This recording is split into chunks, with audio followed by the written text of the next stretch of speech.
ക്ഷമ മലയാളത്തിൽ ഒരുപാട് സാറ്റലൈറ്റ് മീഡിയാസ് ഉണ്ട്. ഇപ്പോഴും ഒരുപാടെണ്ണം വന്നുകൊണ്ടിരിക്കുകയാണ്. പക്ഷേ അത് എന്തിൻ്റെ അടിസ്ഥാനത്തിലാണ് അത് വരുന്നത് എന്ന് എനിക്ക് എത്ര ആലോചിച്ചിട്ടും പിടികിട്ടുന്നില്ല. കാരണം സാറ്റലൈറ്റ് മീഡിയകളുടെ സാധ്യത ഇനി എത്രത്തോളം ഉണ്ട് എന്നൊരു ചോദ്യം മുന്നിലേക്ക് വെക്കുകയാണ്. പക്ഷേ അങ്ങനെ ഒരു ചോദ്യം മുന്നിലേക്ക് വയ്ക്കുമ്പോൾ പല ആൾക്കാരും പറയുന്നൊരു കാര്യമുണ്ട്. സാറ്റലൈറ്റ് മീഡിയാസ് ഒരു സമയത്ത് വന്നപ്പോൾ നിങ്ങൾ പ്രിൻറ്റ് മീഡിയ കുറ്റം പറഞ്ഞില്ലേ? അതായത് പ്രിൻറ്റിൻ്റെ കാലം കഴിഞ്ഞു, ഇനി സാറ്റലൈറ്റിൻ്റെ കാലമാണെന്ന് നിങ്ങളെല്ലാവരും പറയുന്നു. പക്ഷേ ഇപ്പോഴും ഉണ്ടല്ലോ പ്രിൻറ്റ് മാധ്യമങ്ങളൊക്കെ ഇപ്പോഴും ഉണ്ട്. അതിൻ്റെ കൂട്ടത്തിൽ സാറ്റലൈറ്റ് വന്നു. ഇനിയിപ്പോൾ ഓൺലൈൻ മീഡിയാസിൻ്റെ യുഗമാണ്. ഈ ഓൺലൈൻ മീഡിയാസിൻ്റെ യുഗത്തിൽ സാറ്റലൈറ്റ് മീഡിയാസിനെ എങ്ങനെ പിടിച്ചു നിൽക്കാൻ കഴിയുമെന്നൊരു ചോദ്യം വലിയ രീതിയിൽ ഉയർന്നു വരുമ്പോഴാണ് പല സാറ്റലൈറ്റ് മീഡിയകളും വന്നിട്ടുള്ളതും ഇവിടെ വലിയ രീതിയിലുള്ള അത്ഭുതങ്ങൾ കാണിച്ചിട്ടുള്ളതും. അങ്ങനെ അത്ഭുതം കാണിച്ചിട്ടുള്ളൊരു മാധ്യമ സ്ഥാപനമാണ് നമ്മുടെ 24 എന്ന് പറയുന്നത്. ശ്രീകണ്ഠൻ നായരുടെ 24 എന്ന് പറയുന്ന മാധ്യമ സ്ഥാപനം വന്നപ്പോൾ എനിക്കറിയാം കേരളത്തിലെ പല മാധ്യമ പ്രവർത്തകരും പരിണിത പ്രജ്ഞരായിട്ടുള്ള ശ്രീകണ്ഠൻ നായർ എന്ന് പറയുന്ന വ്യക്തിയുടെ കൂടെ ജോലി ചെയ്ത് പിന്നീട് ഇറങ്ങിയ പല ആൾക്കാരും അദ്ദേഹത്തെ കുറ്റം പറഞ്ഞുകൊണ്ട് പറഞ്ഞു ഇതൊന്നും വർക്കൗട്ട് ആവില്ല എന്ന് പറഞ്ഞു. ഇത് പൂട്ടിപ്പോകും 24. പക്ഷേ 24ൻ്റെ പാതയിൽ പിന്നെ സഞ്ചരിക്കേണ്ടി വന്നു പല ആൾക്കാർക്കും. അതുപോലെ നമ്മുടെ കേരളത്തിൽ ഒരു മാധ്യമം ഉയർന്നു വന്നത് പിന്നീട് ന്യൂസ് 24 ന്യൂസ് 7 അങ്ങനെ എന്തോ 24/7 എന്ന് പറഞ്ഞ മാധ്യമം ഉയർന്നു വന്നു. പക്ഷേ പിന്നീട് രാജ് ന്യൂസ് എന്ന് പറഞ്ഞൊരു മാധ്യമം ഉയർന്നു വന്നു. പിന്നീട് ദ ഫോർത്ത് എന്ന് പറഞ്ഞൊരു മാധ്യമം ഉയർന്നു വരുന്നു. പക്ഷേ ഇപ്പോൾ കേൾക്കുന്ന വാർത്ത എന്ന് പറഞ്ഞാൽ രാജ് ന്യൂസ് സർവൈവ് ചെയ്യാൻ പറ്റിയില്ല. ഇപ്പോൾ ദ ഫോർത്തും അതേ പാതയിലാണ് പോകുന്നതെന്നാണ് അറിയാനായിട്ട് സാധിക്കുന്നത്. എന്താണ് ഷാമിന് തോന്നുന്നത്? ഇതിൻ്റെ ഇടയിലേക്ക് ഒരുപാട് മാധ്യമങ്ങൾ വന്ന് പൂട്ടിപ്പോയിട്ടുണ്ട്. അതൊക്കെ ഉണ്ട്. എറണാകുളത്തൊക്കെ ചേംബർ ഓഫ് കൊമേഴ്സ് ഒരു ചാനൽ തുടങ്ങി. ഈ മുതലാളിമാരെല്ലാം കൂടെ ചേർന്ന് ചാനൽ തുടങ്ങിയത് കണ്ടിട്ട് വിശ്വസിച്ച് ഒരുപാട് മാധ്യമ പ്രവർത്തകർ അതിൽ ചെന്ന് കയറി കൊടുത്തു. ഒരു 2 മാസം കൊണ്ട് തന്നെ അത് പൂട്ടിപ്പോയി. പുതിയ ഓഫീസും സംവിധാനവും ഒക്കെ ആയിരുന്നു. കോളടിച്ച മാധ്യമങ്ങളും മാധ്യമ പ്രവർത്തകരും ആരാണെന്ന് അറിയാമോ? ന്യൂസ് 18. അംബാനിയുടെ കയ്യിൽ ഇഷ്ടം പോലെ കാശുള്ളത് കൊണ്ട് പൂട്ടിപ്പോകത്തില്ല എന്തായാലും. പക്ഷെ ചാനൽ ലൈം ലൈറ്റിലില്ല, പക്ഷെ പൂട്ടിപ്പോകത്തില്ല. അല്ല, അവിടുത്തെ മാധ്യമ പ്രവർത്തകരൊക്കെ ഒരുപാട് കഴിവുള്ള ജേർണലിസ്റ്റുകൾ അതിലുണ്ടല്ലോ, ഇപ്പോഴും ഉണ്ടല്ലോ. അവർ സ്വന്തം നിലയിൽ ഒരു സമയത്ത് അവരുടെ ബ്യൂറോകളെല്ലാം ഒരുമിച്ച് പൂട്ടിയിരുന്നു. ഈ റിലയൻസിന്റെ ഒരു പ്രത്യേകത എന്ന് വെച്ച് കഴിഞ്ഞാൽ നഷ്ടമുള്ള ഒരു കച്ചവടത്തിനും റിലയൻസ് നിൽക്കത്തില്ല. ലാഭം ഇല്ല എന്ന് തോന്നിക്കഴിഞ്ഞാൽ അടുത്ത സ്പോട്ടിൽ എന്തും റിലയൻസ് നിമിഷ നേരം കൊണ്ട് പൂട്ടിക്കളയും. പമ്പുകളൊക്കെ കണ്ടിട്ടില്ലേ? ലാഭം ഇല്ല എന്ന് മനസ്സിലായപ്പോൾ നിമിഷ നേരം കൊണ്ട് അത് അടച്ചു പൂട്ടിക്കളഞ്ഞായിരുന്നു ഇടയ്ക്ക്. അതാണ് റിലയൻസിന്റെ ഒരു പോളിസി. പക്ഷേ എന്റെ അത്ഭുതപ്പെടുത്തുന്ന അതല്ല, ഇത്ര നാളായിട്ടും ന്യൂസ് 18 സർവൈവ് ചെയ്യുന്നുണ്ടല്ലോ. അവിടെ പ്രശ്നങ്ങളൊന്നുമില്ല. അല്ല, പൈസ കൊടുക്കുന്നുണ്ട്. പക്ഷെ അവർക്ക് ഈ പറയുന്ന പോലെ ബ്യൂറോകളും വാഹനവും ഒക്കെ പൂർണ്ണമായിട്ട് അനുവദിച്ചു കൊടുത്തിട്ടില്ല. അത് അനുവദിച്ചു കൊടുത്തു. 100 കിലോമീറ്റർ കഴിഞ്ഞാൽ ഓടാൻ പാടില്ല, അങ്ങനെയൊക്കെയുള്ള പരിമിതി വെച്ചിട്ടുണ്ട്. ഫോർത്തിലേക്ക് വരാം. ഫോർത്തിന്റെ ഒരു വാർത്താക്കുറിപ്പ് അവർ ഇറക്കിയിരിക്കുന്നു. അപ്പം ഈ കഴിഞ്ഞ ജൂൺ മാസം 90 ലക്ഷത്തിലധികം വായനക്കാർ അവർക്കുണ്ട്. പിന്നെ യൂട്യൂബിൽ ഫോർത്തിന് 3.5 ലക്ഷത്തോളം വരിക്കാരുണ്ട്. എന്നുള്ള കാര്യങ്ങളൊക്കെയാണ് അവർ വാർത്താക്കുറിപ്പിൽ പറഞ്ഞിരിക്കുന്നത്. ഇവർ പൂട്ടും എന്നുള്ളത് അടിസ്ഥാനരഹിതമായിട്ടുള്ള വാർത്തയാണ്. ഗൂഢ ഉദ്ദേശത്തോടു കൂടിയാണ് ഈ വാർത്ത പടച്ചുവിട്ടിരിക്കുന്നത് എന്നാണ് ഫോർത്ത് നിരന്തരം പറയുന്നുണ്ട് ഈ കാര്യം. ഫോർത്ത് പൂട്ടും എന്ന് പണ്ടേ കുറെ ആൾക്കാർ അഭ്യൂഹങ്ങൾ പരത്തുന്നുണ്ട്. അപ്പോഴെല്ലാം ഫോർത്ത് പറയുന്നുണ്ട് ഇത് ഗൂഢ ഉദ്ദേശമാണ്. സാമ്പത്തിക പ്രതിസന്ധി ഉണ്ടോ?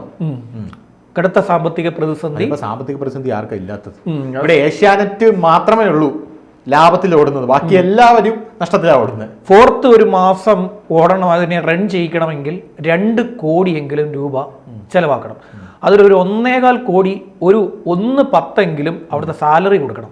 ഭയങ്കര സാലറിയിലാണ് ഇവിടുത്തെ ജേർണലിസ്റ്റുകളെ അവർ കൊണ്ടുപോയത്. അതും പരിണിത പ്രജ്ഞരായിട്ടുള്ള. അതെ, ജിമ്മി, ഏഷ്യാനിലെ ജിമ്മി, അതുപോലെ ബാലകൃഷ്ണൻ, ലക്ഷ്മി പത്മ,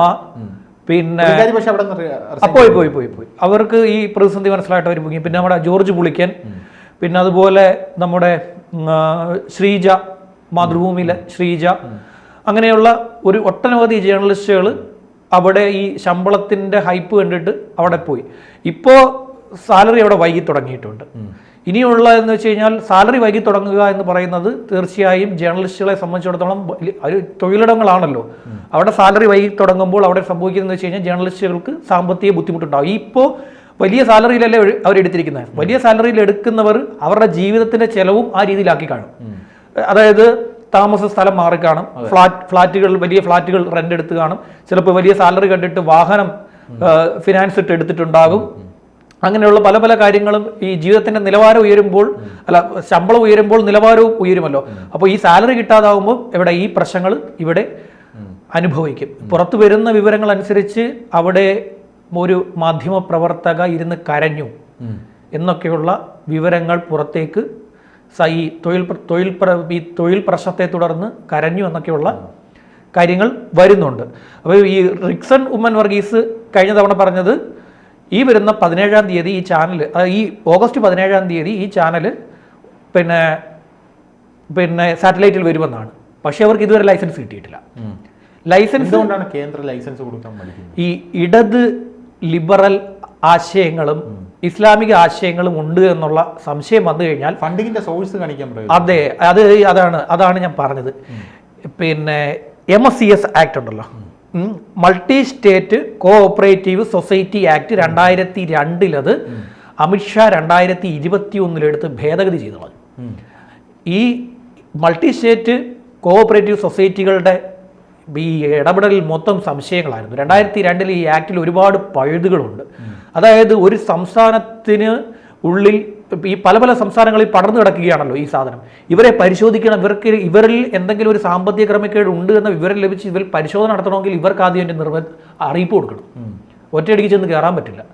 മാത്രമല്ല ഈ മൂലധനം പല ആളുകളിൽ നിന്നും സമാഹരിച്ച് വലിയ ഫണ്ട് തിരികെ കിട്ടുമെന്നുള്ള പേരിൽ മൂലധനം സമാഹരിച്ച് കൊണ്ടുവന്നിട്ട് ഒറ്റയടിക്കൊക്കെ പൂട്ടിക്കൊണ്ടുപോയി. മഹാരാഷ്ട്രയിലൊക്കെ വലിയ പരാതികൾ ഈ MSCS സംബന്ധിച്ച് വലിയ പരാതികൾ ഉയർന്നു. അതിനെ തുടർന്നാണ് കേന്ദ്രം ഇത് പിടിച്ച് ഇതിന് പൂട്ടിട്ട്. അപ്പോൾ ഇതിൻ്റെ മുകളിൽ നിൽക്കുന്നത് ഒരു MSCS ആണ്, 4th മുകളിൽ നിൽക്കുന്നത്. അതിൽ നിന്നാണ് ഇതിൻ്റെ ഫണ്ട് വരുന്നത്. അപ്പോൾ ഈ ഫണ്ടിനകത്ത് കേന്ദ്രം ഇപ്പോൾ കൂച്ചുവലം കിട്ടപ്പോഴത്തേക്ക് ഫണ്ട് ബുദ്ധിമുട്ടായി. അപ്പോൾ ഇദ്ദേഹം പറഞ്ഞത്, നേരത്തെ ഈ റിക്സൺ പറഞ്ഞിരുന്നത് അദ്ദേഹത്തിൻ്റെ ഇടുക്കിയിലെ ഭൂമി വിറ്റ് പിന്നെ പണം സമാഹരിച്ച് ഇതിനുള്ള മൂലധനം കണ്ടെത്തും എന്നുള്ളതാണ്, സാറ്റലൈറ്റിനുള്ള മൂലധനം കണ്ടെത്തുമെന്നാണ് പറഞ്ഞിരുന്നത്. പക്ഷേ അദ്ദേഹത്തിൻ്റെ ഭൂമി കച്ചവടം ഇതുവരെ നടന്നിട്ടില്ലെന്നാണ് നമുക്കവിടെ നിന്നും വരുന്ന വിവരം, നമുക്കവിടെ നിന്ന് ലഭിക്കുന്ന വിവരം. മാത്രമല്ല ഇടത് ലിബറൽ ഇസ്ലാമിക ആശയങ്ങളുള്ള ചാനലുകൾക്ക് കേന്ദ്രം ലൈസൻസ് കൊടുക്കില്ല. വാർത്താ വിതരണ മന്ത്രാലയം ഇതിനുള്ള ലൈസൻസ് പെർമിഷൻ അനുവദിച്ച് കൊടുക്കുന്നില്ല. 4th ഇടത് ഇസ്ലാമിക ലിബറൽ ആണോ എന്നുള്ള സംശയം വന്നു.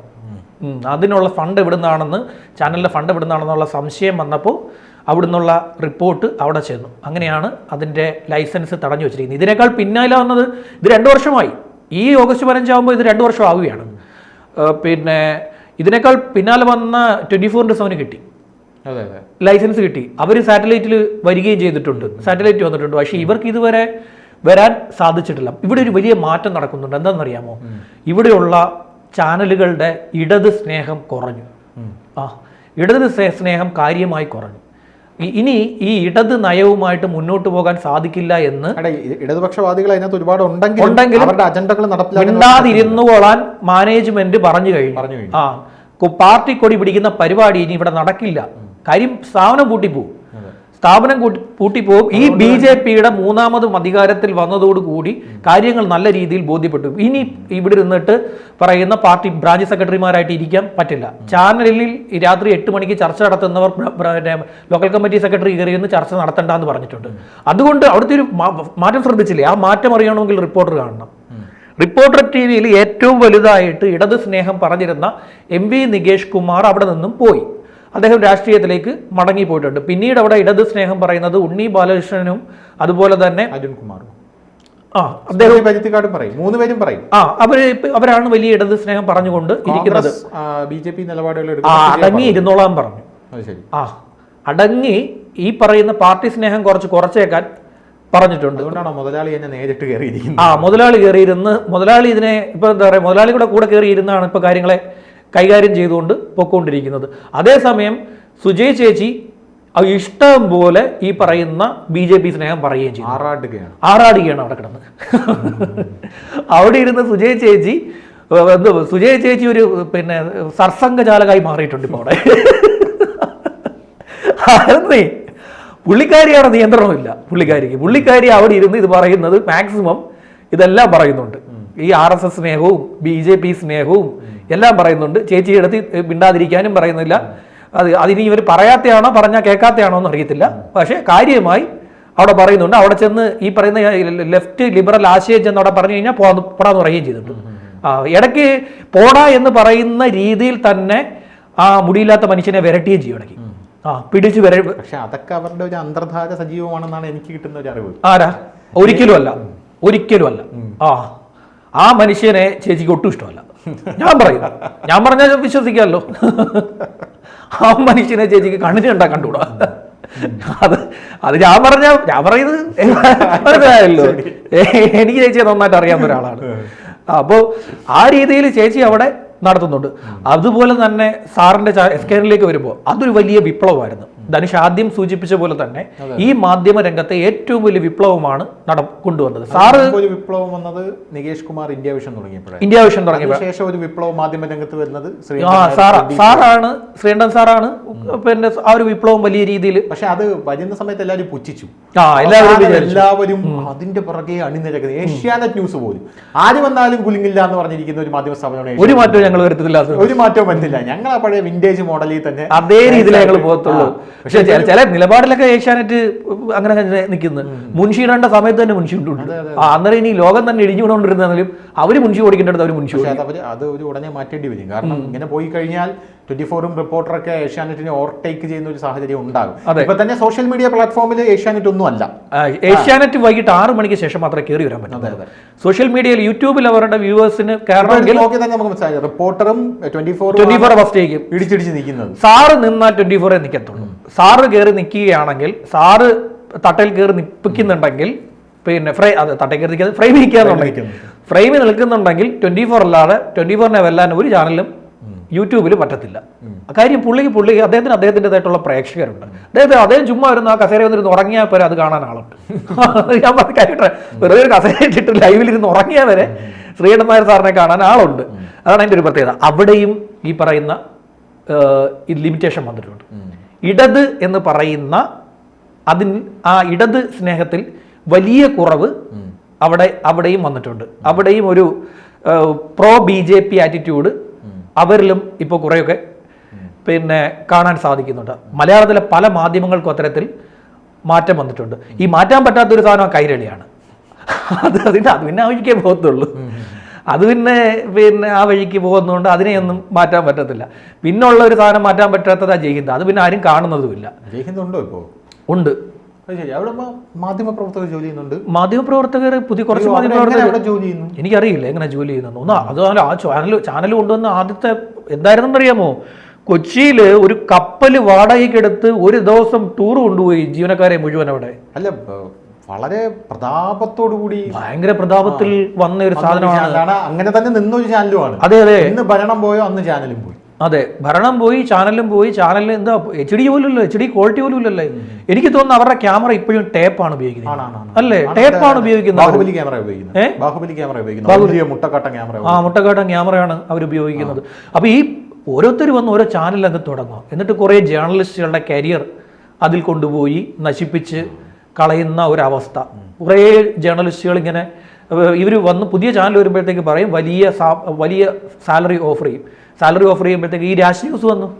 എല്ലാവരും കൂടെ രാജ് ന്യൂസിൽ പോയിട്ട് എന്തായി? അവസാനം അവിടുത്തെ ക്യാമറകളൊക്കെ എടുത്ത് ക്യാമറ വരെ പറക്കി വിറ്റു. രാജ് ന്യൂസൊക്കെ നിമിഷ നേരം കൊണ്ട് വന്നതും പോയതും ദാ പോയ പോലെ അത് പൊക്കളഞ്ഞു. ഇപ്പോൾ പുതിയ വരുന്ന ചാനലുകൾ ഇപ്പം പിന്നെ ഇനിയും ചാനലുകളുടെ പലരുടെയും പേര് പറയുന്നുണ്ട്.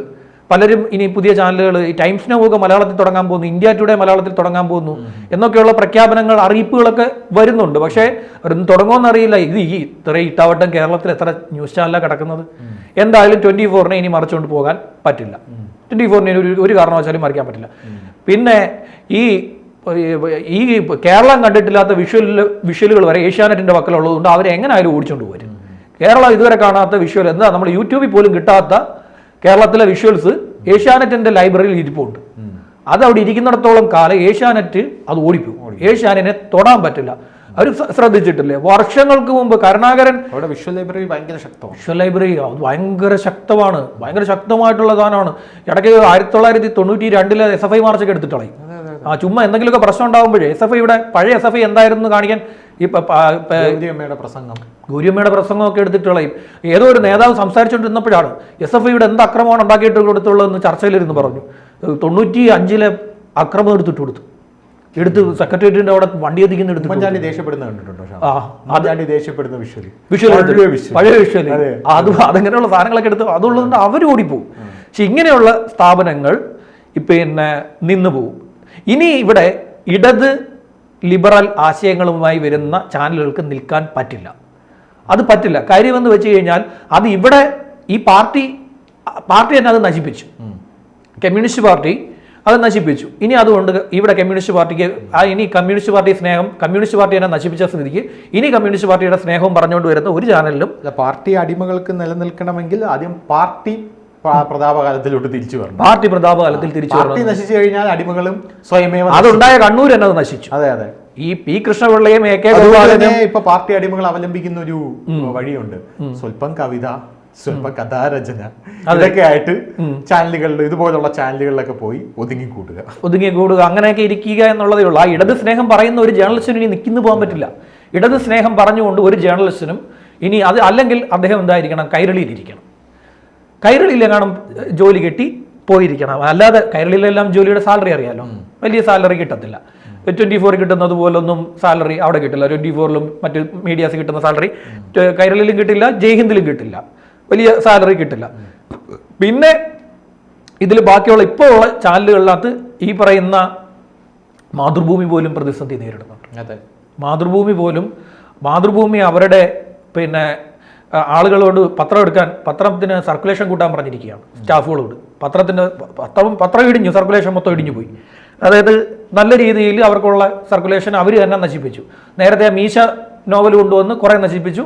അതിൻ്റെ പുറകെ മറ്റേ പിന്നെ ഇദ്ദേഹം മുരളീധരൻ എടുത്ത് ഫേസ്ബുക്ക് പോസ്റ്റ് ഇട്ട് എല്ലാവരും കൂടെ എടുത്തിട്ട് മാതൃഭൂമി അലക്കി.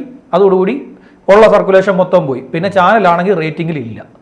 റേറ്റിംഗിൽ ഒരു തവണ പോലും ആ ചാനൽ 2ാം സ്ഥാനം പോലും എത്താൻ സാധിക്കുന്നില്ല. ഇവിടെ ജനം TV 2ാം സ്ഥാനത്ത് എത്തിയിട്ടുണ്ട്. ശബരിമല പ്രക്ഷോഭം. അതെ. പിന്നെ BJP അധികാരത്തിൽ ഇരിക്കുന്നിടത്തോളം കാലം അതിന് പിടിച്ചു നിന്ന് പോവാം. ഒരു അടുത്ത ഒരു 15 കൊല്ലം കൂടെ ജനം TVക്ക് പിടിച്ചുള്ള ഫണ്ട് അവരുടെ കയ്യിലുണ്ട്, ജനം TVക്കുണ്ട്. അതുകൊണ്ട് ജനം TV 15 കൊല്ലത്തേക്ക് അവിടുത്തെ ജേർണലിസ്റ്റുകൾ പേടിക്കണ്ട. പക്ഷേ ഈ 4th ഇദ്ദേഹത്തിൻ്റെ ഈ വന്നിരിക്കുന്ന പ്രതിസന്ധിയിൽ വലിയ സാമ്പത്തിക ബുദ്ധിമുട്ട് അനുഭവപ്പെടുന്ന സ്ഥിതിക്ക് പിന്നെ വരുമാനമില്ലല്ലോ, ചെലവ് മാത്രമല്ല ഉള്ളൂ. വരുമാനം എന്ന് പറയുന്നത് 3.5 ലക്ഷം പേര് യൂട്യൂബ് സബ്സ്ക്രൈബ് ചെയ്തിട്ടുണ്ട്. ആ 3.5 ലക്ഷം പേരിൽ എത്ര പേര് ഇത് കാണും? ആ എത്ര പേര് കണ്ടു കഴിഞ്ഞാൽ എത്ര വരുമാനം ലഭിക്കും? ഇതൊക്കെ നമുക്കറിയാവുന്ന കാര്യമല്ലേ, നമുക്കറിയാവുന്ന കാര്യങ്ങളാണല്ലോ ഇതൊക്കെ. ഇത് എത്ര പേര് കാണും, എത്ര പേർക്ക് കിട്ടും എന്നുള്ളത് അതൊന്നും നടത്തിക്കൊണ്ട് പോകാൻ ബുദ്ധിമുട്ടും.